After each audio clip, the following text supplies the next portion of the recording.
마지막 세션인 클라우드 보안 인증 제도에 대해서 발표를 시작하도록 하겠습니다. 클라우드 보안 인증은 CSAP라고 하고요. 클라우드 시큐리티 어슈어런스 프로그램입니다.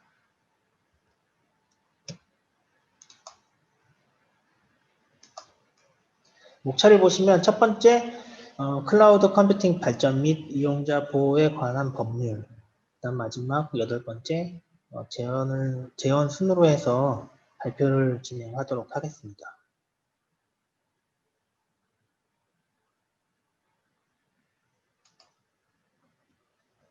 첫 번째로 클라우드 컴퓨팅 발전 및 이용자 보호에 관한 법률입니다. 약칭 클라우드 컴퓨팅 법이라고 하고요. 법률은 이제 클라우드 컴퓨팅 발전 및 이용자 보호에 관한 법률, 그에 따른 시행령.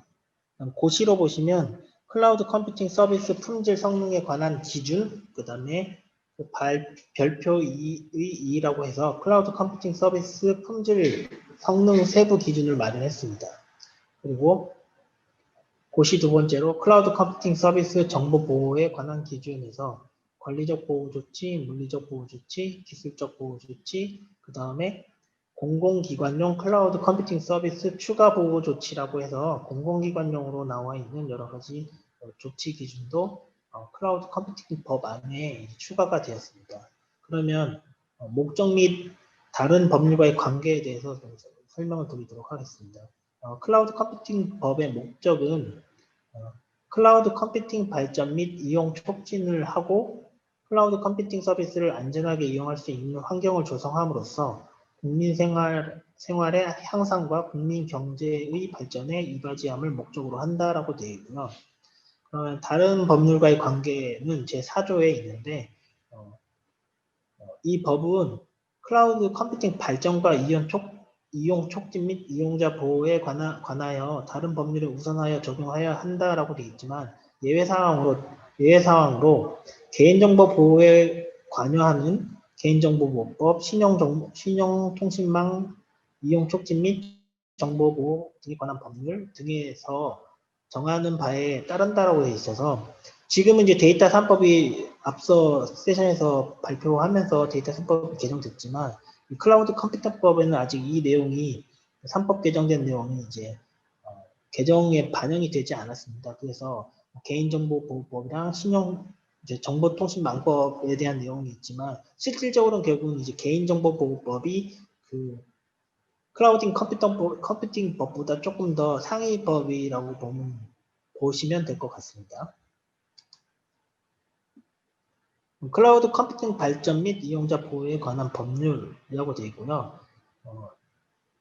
이게 어떤 식으로 이제 그러면 존재를 하느냐? 그러면 클라우드 컴퓨팅 서비스 단계별 이용자 보호 제도라고 보시면 되고요. 첫 번째가 서비스 가입 시 그러니까 클라우드 컴퓨팅 서비스를 가입할 때 품질 성능 기준 고시를 해야 되고요. 그게 제23조에 나와 있습니다. 그리고 정보보호 기준 고시도 해야 되고 표준 계약서를 통해서 서비스를 활용하는 사람과 서비스자가 서로 이제 표준 계약서를 통해서 계약을 맺어야 됩니다.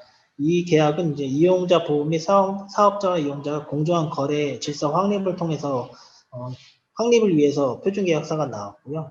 표준 계약서는 이제 제가 차후 장표에도 설명하지만 링크가 있고요. 그걸 통해서 이제 계약서 기반을 마련해서 서비스를 하고자 하는 사람들은 그걸 가지고 이제 사용자와 계약을 맺으시면 됩니다. 서비스 이용은 정보 저장 국가 명칭을 공개해야 되고요. 클라우드 이용 사실을 공개해야 됩니다. 서비스를 제공하는 서비스 대상은. 이용자 정보의 제3자 제공 및 목적의 이용 금지라고 되어 있고요. 사고 발생했을 때는 침해 사고 등 이용자 통지를 해야 되고 이용자 정보 유출 시 정부에 신고해야 됩니다. 마찬가지로 정보 유출 재발 피해 확산 방지를 위한 조치를 취해야 되고요.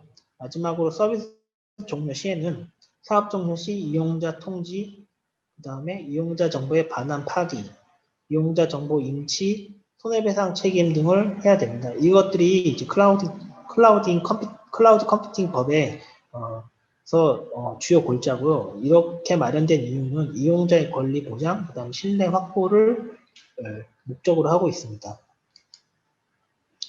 계속해서 그러면 주요 내용입니다.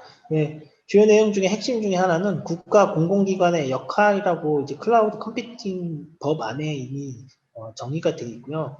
그 중에 12조에 보시면 국가기관 등의 클라우드 컴퓨팅 도입 촉진이라고 되어 있고, 국가기관 등은 클라우드 컴퓨팅을 도입하도록 노력해야 한다. 그 다음에 정부는 국가정보화 기본법에 따른 국가정보화 정책이나 사업 추진에 필요한 예산을 편성할 때에는 클라우드 컴퓨팅 도입을 우선적으로 고려해야 한다라는 이제 명시적으로 국가 공공기관이 클라우드를 적극적으로 활용하라는 내용들이 포함되어 있습니다. 물론 이게 반드시 해야 된다는 건 아니고 도입을 할 때 노력하라는 의미입니다.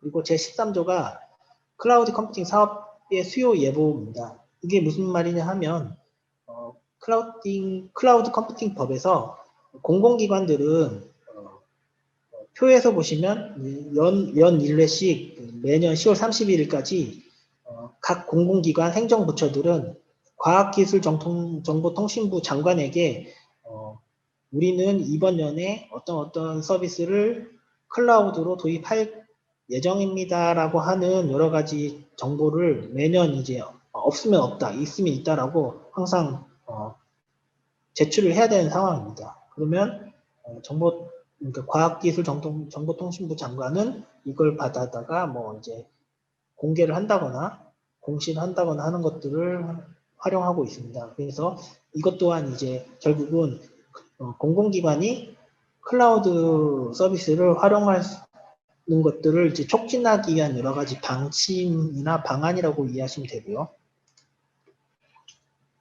계속해서 클라우드 컴퓨팅 서비스 제공자의 역할을 보시면 이제 표준 계약서를 작성해야 되고요. 24조의 표준 계약서 내용이 있습니다. 그래서 이거는 결국은 아까 미리 설명드렸다시피 결국은 이제 그 서비스를 하는 클라우드 서비스를 하는 사용자, 서비스 업자와 사용자 간에 이제 계약서를 명확하게 표준을 만들어서 이용하라고 해서 표준 계약서를 마련했고요. 보시는 바와 같이 이제 B2B 그리고 B2C용으로 이제 표준 계약서들이 이제 제공되고 있습니다. 그리고 클라우드 컴퓨팅 법에는 이제 침해 사고에 대해서 어떤 식으로 준비를 해야 되는지 나와 있고요. 그게 제25조에 되어 있습니다. 침해 사고 등의 통지에 관한 내용이고요. 첫 번째가 지체 없이 그 사실을 해당 이용자에게 알려야 한다라고 되어 있어서 이제 클라우드 서비스를 제공한 사람이 장애나 여러 문제가 발생하면 바로바로 지체 없이 그 사실을 이용자에게 알려야 된다는 요구가 있고요. 그 세부 내용으로 보시면 정보통신망법 제2조 7호에 따른 침해 사고가 발생했을 때, 그다음에 이용자 정보가 유출될 때, 사전 예고 없이 대통령령으로 정하는 기간 이상 서비스 중단이 발생했을 때, 그 다음에 1항 2호에 해당하는 경우에는 그거를 또 과학기술정보통신부 장관에게 알려야 됩니다. 그리고 이런 모든 사항들은 대통령령으로 정해져 있고요. 그러면 이제 이용자 정보라고 하는 게 어디까지가 이용자 정보인지를 클라우드 컴퓨팅 법에서 말하는 이용자 정보는 클라우드 컴퓨팅 서비스 이용자가 소유하는 관리 정보로서 클라우드 컴퓨팅 서비스를 제공하는 정보통신 자원에 저장하는 정보, 그래서 개인정보 플러스 각종 데이터, 사진, 동영상, 음악, 클라우드 컴퓨팅 제공자가 수집, 생성하여 관리하는 정보, 그 다음에 서비스 이용 기록, 인터넷 접속 기록, 거래 기록, 이런 것들이 다 이용자 정보에 해당합니다. 그래서 이런 것들이 만약에 유출될 때는 침해 사고에 대해서 위에 있는 법의 프로세스에 맞게 이제 조치를 취해야 되고요. 그리고 아까 말씀드렸던 통지가 필요한 그 클라우드 컴퓨팅 서비스 중단 기간이라고 되어 있고요. 그 기간은 연속해서 10분 이상 장애가 발생하면 이제 그 침해 사고 대응 처리를 해야 되고, 혹은 24시간 이내에 클라우드 컴퓨팅 서비스가 2회 이상 중단되고 그 중단된 시간 합산이 15분 이상일 때에도 이제 침해 사고 대응에 대한 프로세스를 밟아야 된다고 보시면 됩니다.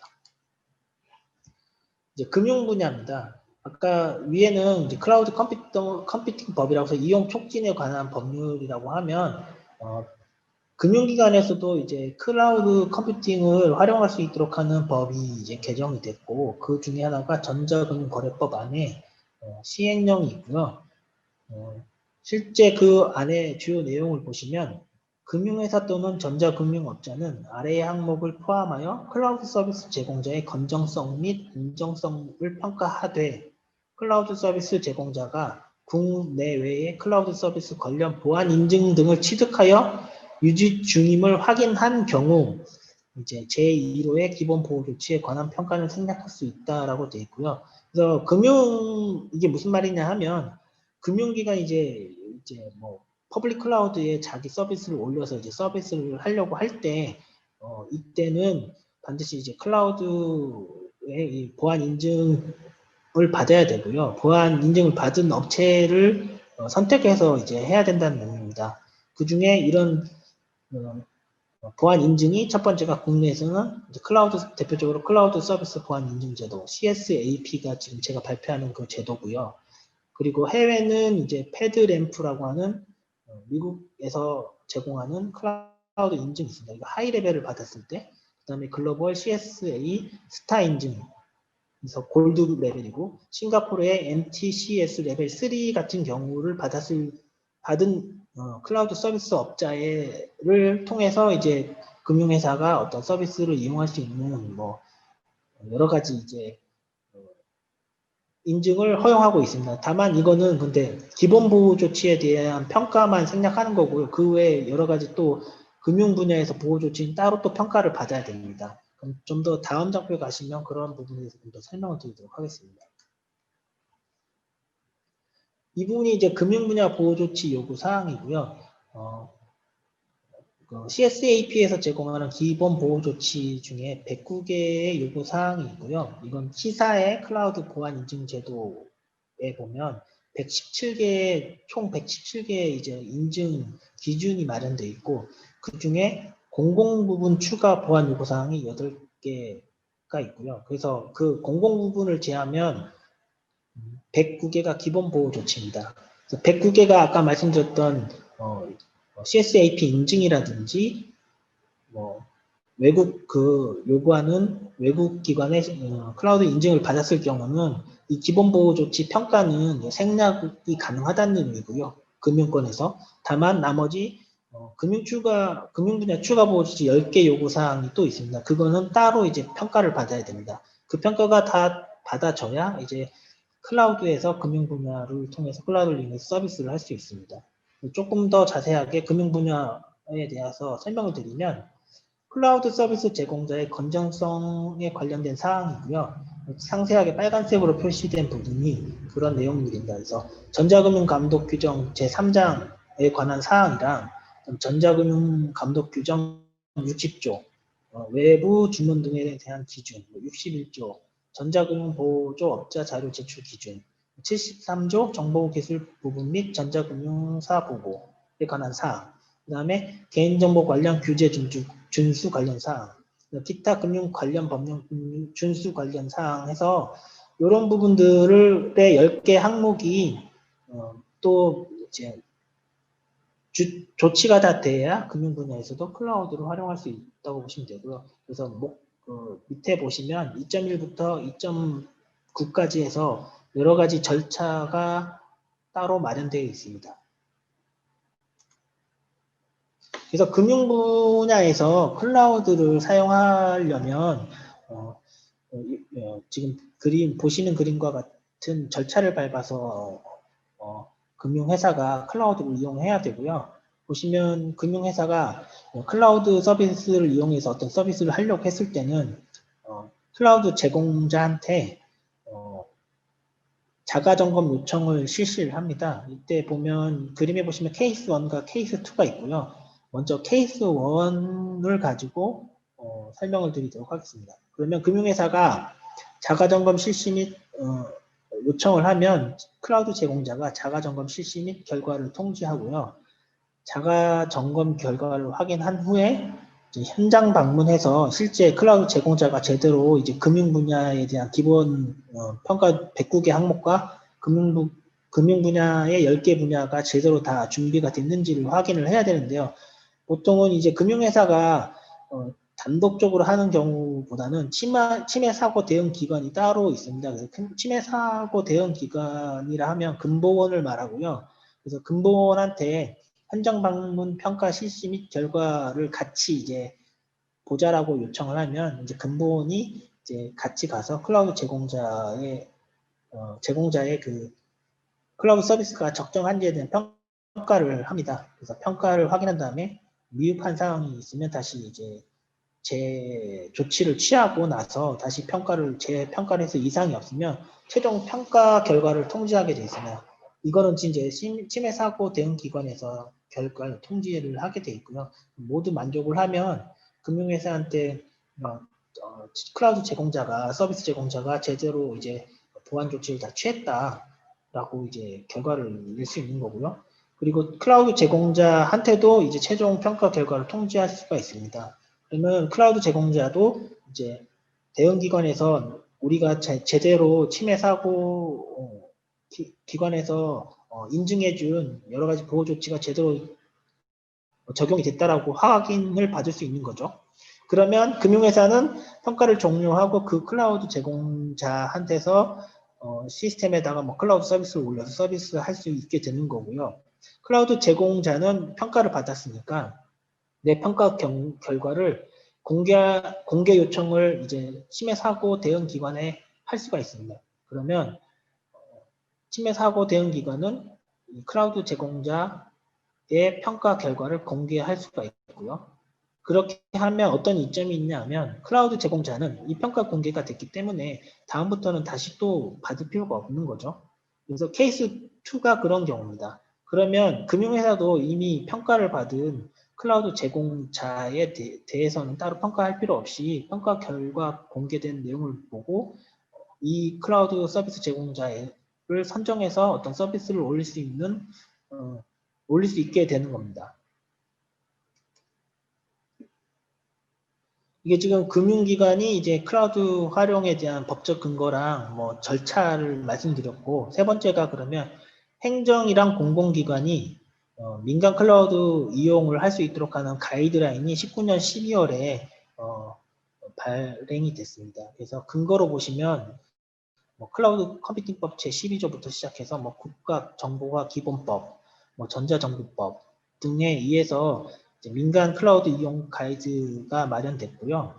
그래서 민간 클라우드 이용 대상 정보 시스템을 보시면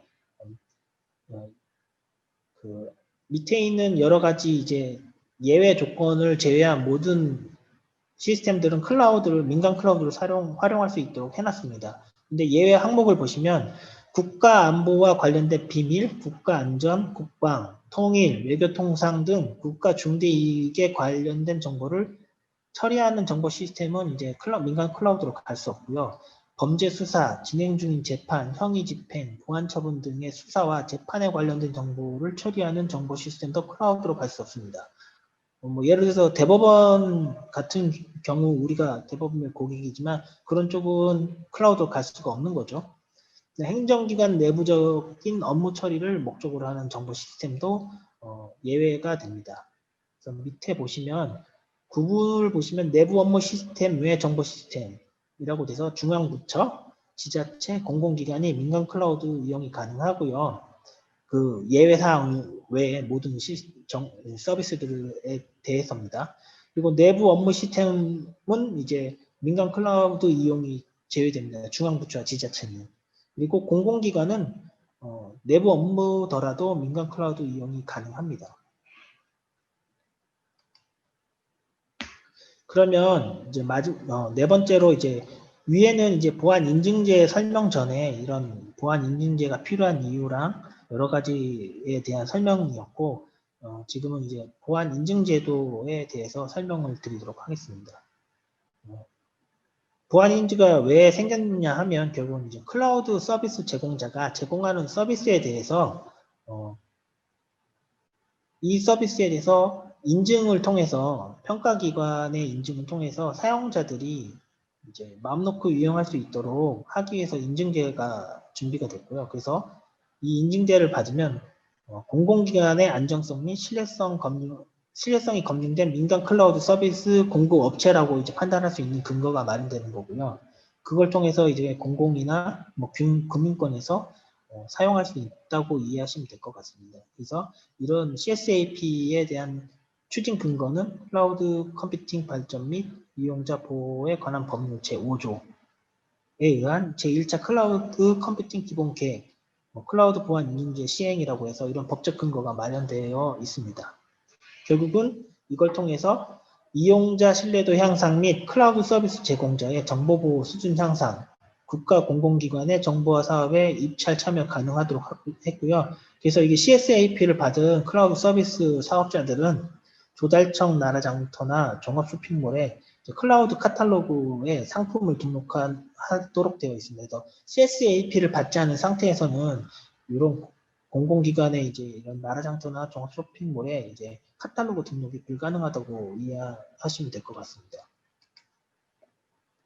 그러면 이제 클라우드 보안 인증제에서 어떤 식으로 그런 평가가 이루어지고 어떤 인증 평가 기준이 마련되어 있는지에 대해서 이제 알아보도록 하겠습니다. 왼쪽 그림에 보시면 보안 평가 인증 체계라고 되어 있고요.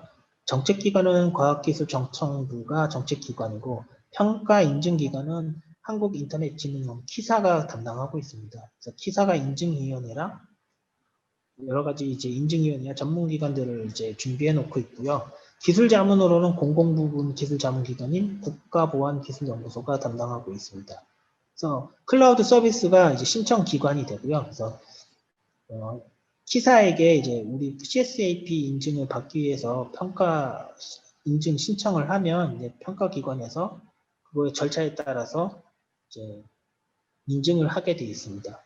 오른쪽을 보시면 그럼 어떠한 평가, 그러니까 CSAP에 대한 인증에서 어떤 분야에 대해서 이제 인증을 하고 있는지에 대한 설명입니다. 먼저 IaaS랑 SaaS 표준 등급이 있고요.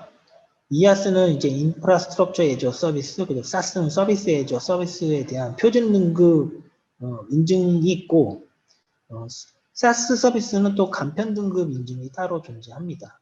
그리고 최근에 파스 영역에 대한 인증도 최근에 들어왔고요. 이 발표를 준비하면서 또 보니까 다스에 대한 인증도 들어왔습니다. 다스는 데스크탑 애저 서비스고요. 여기는 표현이 되어 있지 않지만 앞으로 그래서 여러 가지 이제 인증에 관련돼서 플랫폼별로 그러니까 클라우드에서도 서비스가 좀 여러 가지 종류의 서비스가 지원을 하고 있는데 그런 인증 제도들이 계속 추가되고 있습니다. 그러면 이제 여기서 이아스 같은 경우는 인증 항목이 117개가 되고요. 그 중에 이제 8개가 공공 부분이고 사스 표준 등급은 이제 78개 그리고 7개를 포함하고 있습니다. 평가 일수는 25일 정도로 되고 있고요. 이게 연장하고 뭐 하다 보면 뭐 6개월도 간다고 보시면 됩니다. 그리고 인증에 대한 유효 기간은 한번 CSAP 뭐 이아스 형태로 받았다 하면 이제 5년이 인증을 갖고 있고요. 매년 근데 유효성 평가를 계속 사업 평가를 계속 받게 되어 있습니다. 사스 간편 등급은 인증 항목이 30개가 되고요. 그 중에 공공 부분이 7개를 포함하고 있습니다. 그래서 마찬가지로 이것도 갱신 기간은 이제 사스 간편 등급 3년이고 그리고 사업 평가 총 2회 수행하게 되어 있고 그때마다 이제 갱신을 하게 되어 있습니다. 그러면 행정 및 공공기관이 이제 민간 클라우드를 도입하는 절차에 대해서 좀 설명을 드리도록 하겠습니다. 이제 행정이나 공공기관이 민간 클라우드를 도입할 때는 민간 클라우드 서비스가 이용할 수 있는지, 서비스를 이용할 수 있는지 가능 여부를 판단해야 되는데 이 서비스 이용 형태 판단은 대표적으로 중앙행정기관에 소속된 공공기관이나 중앙행정기관은 정보화진흥원에 문의를 해서 우리 서비스가 이제 민간 클라우드를 이용해도 되는지 뭐 이런 것들을 문의할 수가 있고요. 그리고 지방 같은 경우는 지방자치단체나 지방의 공기업들은 지역정보개발원에 문의를 해서 우리가 이제 민간 클라우드를 이용함에 있어서 뭐 이 서비스는 가능하냐 안 가능하냐를 이제 문의를 할 수가 있습니다.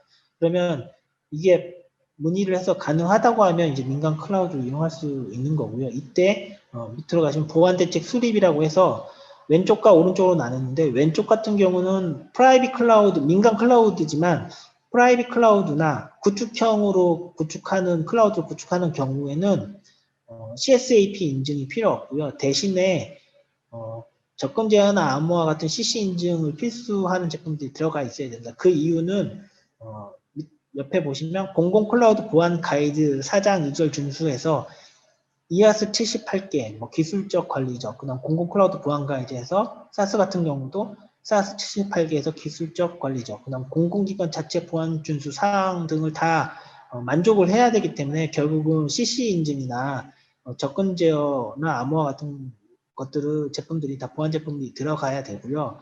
국보원에서 이렇게 했을 때 보안 평가를 하게 되어 있습니다. 그래서 CSAP가 필요 없는 그 민간 클라우드를 이제 프라이빗으로 구축하면 CSAP가 없는 업자를 이용해서 구축 가능하되 어쨌든 보안 평가나 이런 것들은 다 받게 되어 있습니다. 그리고 오른쪽에 보시면 그러면 이런 프라이빗이나 구축형이 아니고 이제 퍼블릭 클라우드에서 사용되고 있는 시스템을 이용할 때는 반드시 공용 민간 클라우드, 그러니까 CSAP 인증이 필수고요. 그리고 그 CSAP를 받은 서비스 업자를 활용할 때는 보안성 검토에서 이제 뭐 클라우드 보안 가이드라든지 기본 사항이라든지 이런 것들은 다 생략이 가능하고 다만 이제 공공기관 자체 보안 준수 사항에 대해서 준수가 되었는지만 평가를 하게 되어 있습니다. 그래서 이걸 마련하면 이제 서비스를 행정이나 공공기관이 민간 클라우드를 사용할 수 있게 되는 거라고 이해하시면 될 것 같습니다.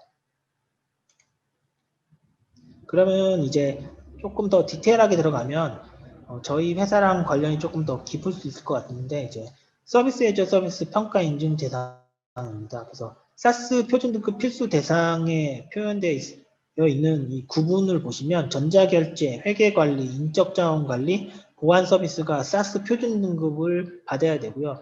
이런 구분 안에 포함되어 있는 솔루션이나 업체들이 CSAP를 받을 때는 표준 등급으로 받아야 되고 간편 등급을 받을 수 없다고 보시면 됩니다. 그래서 저희 같은 경우가 보안 서비스 영역에 포함되어 있고요.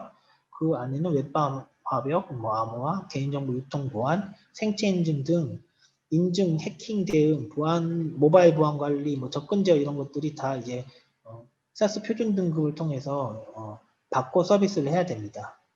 다만 이런 서비스를 사스 표준 등급을 받았다 하더라도 그 개인정보보호법에 따라서 5만 명 이상 정보 주체의 고유식별 정보 또는 민감 정보 처리하거나 다른 개인정보 파일과 연계해서 50만 명 이상의 정보 주체의 개인정보 처리, 그다음에 100만 명 이상의 정보 주체의 개인정보 처리 같은 경우는 개인정보 역량 평가를 이행하셔야 됩니다. PIA를 이행하셔야 되고요.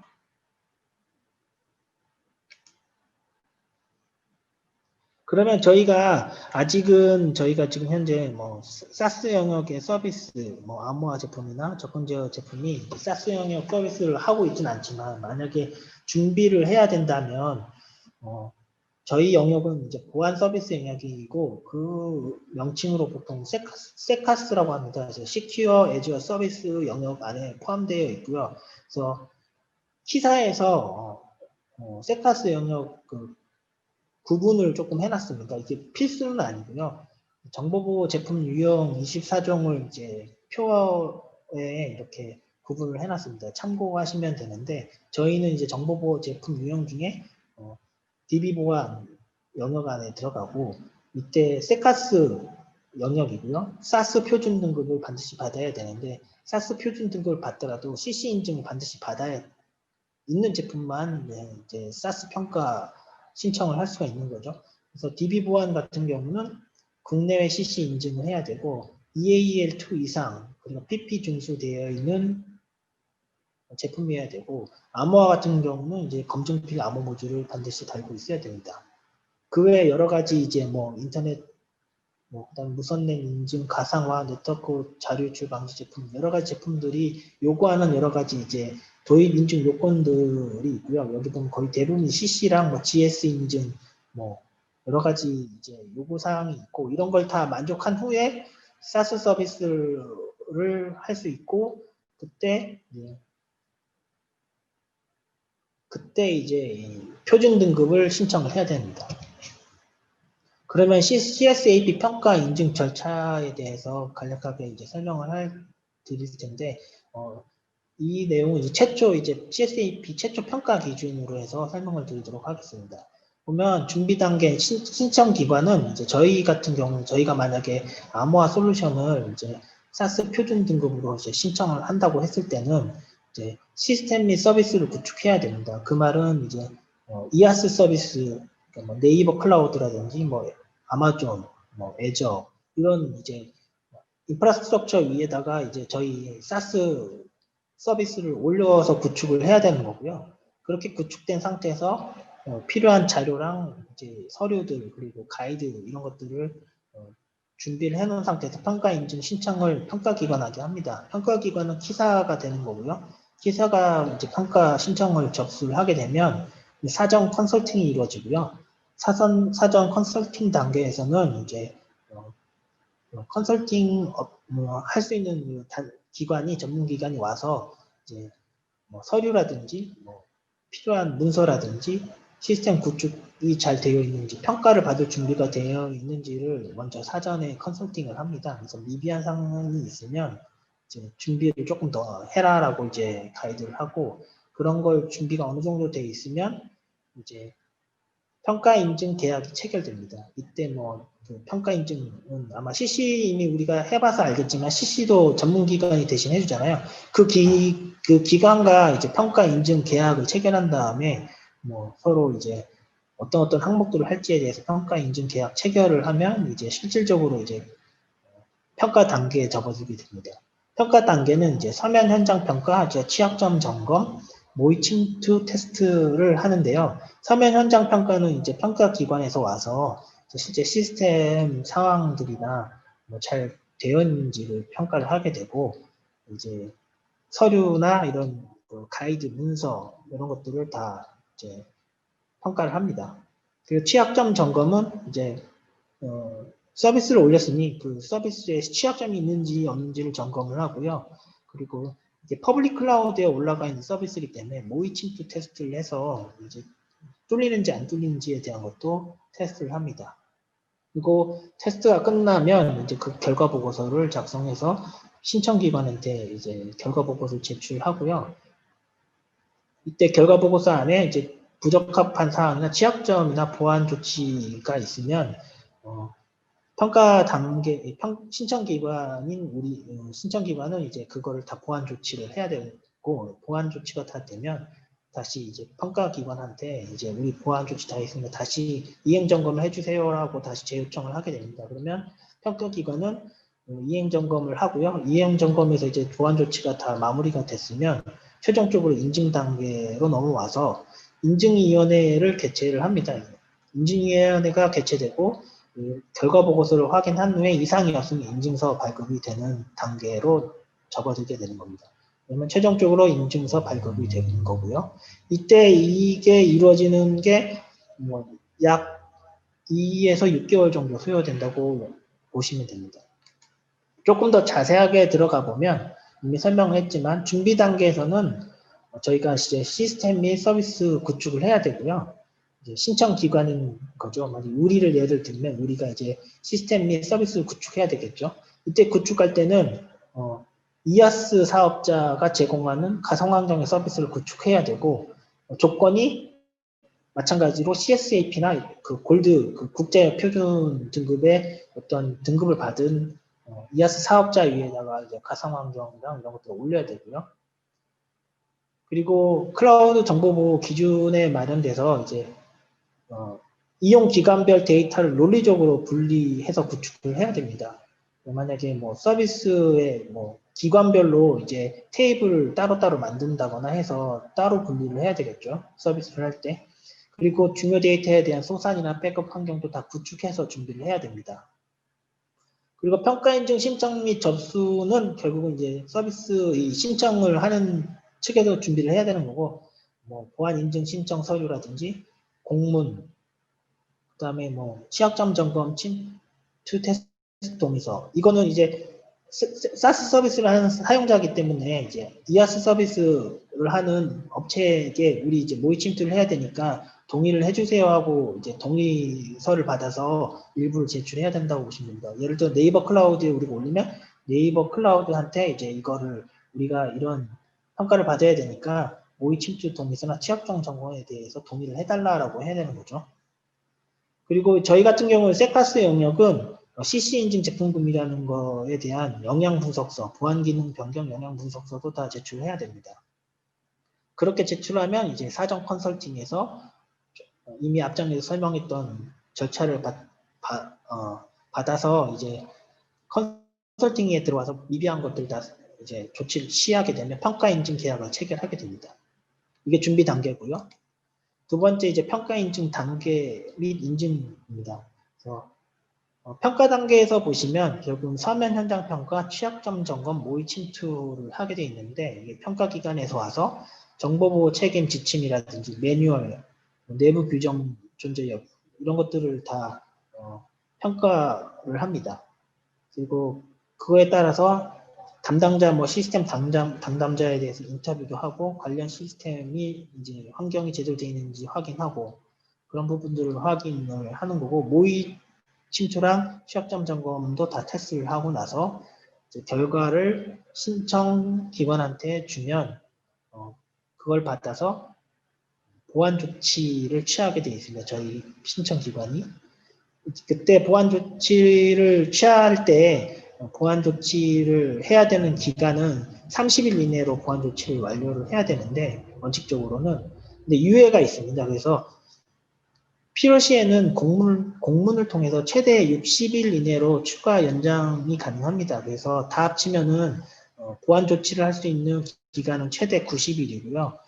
ISMSP 같은 경우는 120일까지입니다. 그래서 90일이고요. 연장 기간이 아니구나. 90일이 맞구나. 90일이고요. 90일이고 그 다음에 신청 기간이 기본적으로 연장할 수 있는 그 30일은 기본적으로 있고 나머지 최대 연장 기간이 ISMSP 같은 경우는 90일입니다.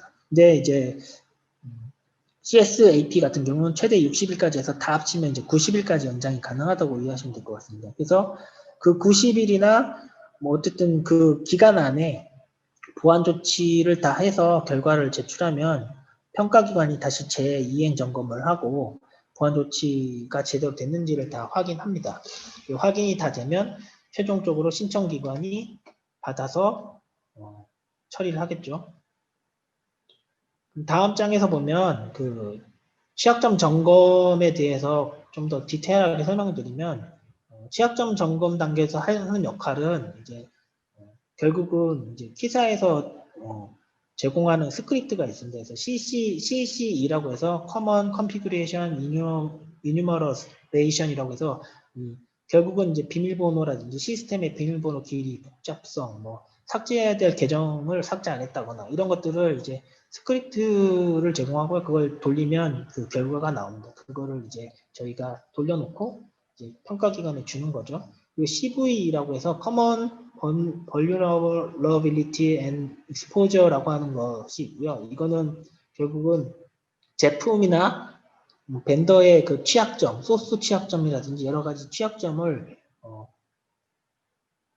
찾아주는 솔루션이 있고요. 그런 게 뭐 미트리라든지 여러 가지 이제 오픈이 아니고 상용 솔루션이 있습니다. 그런 솔루션을 돌리면 이 OS나 어플리케이션의 고유 취약점을 찾아주는 이제 역할을 하고요. 그걸 통해서 나온 결과를 이제 평가기관에 제출을 해야 됩니다. 이때 받는 평가기관이 신청기관이 이런 제품이 없을 때 또 개인 그 평가기관이 아닌 신청기관이 또 따로 제품을 사서 이런 걸 돌리는 게 좀 비합리하다라는 얘기가 많이 나와서 T사에서 최근에 이제 이런 취약점을 찾아주는 솔루션을 개발해서 제공한다고 합니다. 근데 이게 오픈되어 있지 않고 아마 신청하는 사람한테만 제공하는 걸로 알고 있습니다. 그래서 이렇게 CCE, CVE, 그 다음에 보안, 소프트웨어 보안 진단을 위한 시큐어 코딩이 잘 준수되었는지를 다 판단을 하고요. 그 다음에 모의 침투 같은 경우는 보시는 바와 같이 이아스를 하는 평가는 하이퍼바이저랑 OS 영역에서의 모의 침투를 하는 거고, 만약에 사스 표준을 하면 이아스 영역에서의 침투는 생략을 하고 어플리케이션 사스 서비스에서만 침투할 수 있는 이제 모의 침투 시나리오를 만들어서 이제 모의 침투를 해서 테스트를 하게 되어 있습니다. 마지막 단계로 이제 그런 게 모두 다 되고 나서 인증 단계에서는 인증위원회가 개최되고요. 인증위원회는 이제 클라우드 관련 전문가 10인 이상, 15인 이내로 구성돼서 심의 의결을 합니다. 평가 결과에 대해서 결과 보고서를 가지고 평가를 하게 되어 있고요. 이게 다 제대로 되면 이제 인증서가 발급되는 것이고, 만약에 좀 미비하다 싶으면 다시 인증위원회가 재심의를 요청할 수 있습니다. 그러면 평가기관이 다시 받아서 신청기관한테 이거 조금 더 조치를 해라 라고 해서 조치를 다시 하고 나서 재평가를 받을 수 있습니다. 그러면 인증위원회가 다시 새롭게 구성된 인증위원회가 개최돼서 거기서 다시 재평가를 받아서 이상이 없으면 인증서가 발급되도록 되어 있습니다. 지금까지 알아본 게 이제 CSAP에 대한 간략한 설명이고, 그럼 왜 CSAP 제도에 대해서 발표를 했냐 하면, 저희가 이제 클라우드 관련돼서 이제 여러 가지 이제 사업들이 계속 생기고, 고객사들 중에서는 KT 클라우드라든지 가비아 클라우드라든지 여러 가지 클라우드에서 지금 저희가 제품을 딜리버리해서 지금 서비스를 하고 있습니다. 그래서 그러면 이게 우리도 그럼 CSAP 제도를 저희도 반드시 받아서 해야 되는지, 아니면 우리가 이걸 제도를 인증 제도를 저희가 받아서 어떤 마케팅적으로 혹은 조금 더 뭐 효과가 있는지에 대해서 조사를 하기 위해서 이 발표 세션에 대해서 준비를 하게 된 거고요. 이제 결론으로 다시 말씀을 드리면, 현재 뭐 우리가 KT 클라우드나 뭐 가비아에서 제품을 딜리버리 할 때는 굳이 CSAP를 받을 필요는 없습니다. 그래서 그렇진 않은데, 이제 만약에 저희가 이제 SaaS 형태로 이제 만약에 저희 제품을 딜리버리해서 서비스를 제공해야 되면 이런 제도를 준비해야 된다고 이해하시면 될 것 같고요. 조사하다 보니까 디지털 마켓 씨앗이라는 곳이 있습니다. 이거는 정부에서 제공하고 공공기관이 또 디지털 마켓 씨앗에 들어와서 어떤 CSAP를 받은 어떤 서비스들을 이제 찾아가지고 이용을 할 수 있도록 하는 그 중간 마켓이라고 보시면 됩니다. 그래서 뭐 협약기관이 한 218개가 되고 있고요. 그 218개 기업에서 클라우드 서비스가 317개 정도가 등록이 되어 있습니다. 마켓에.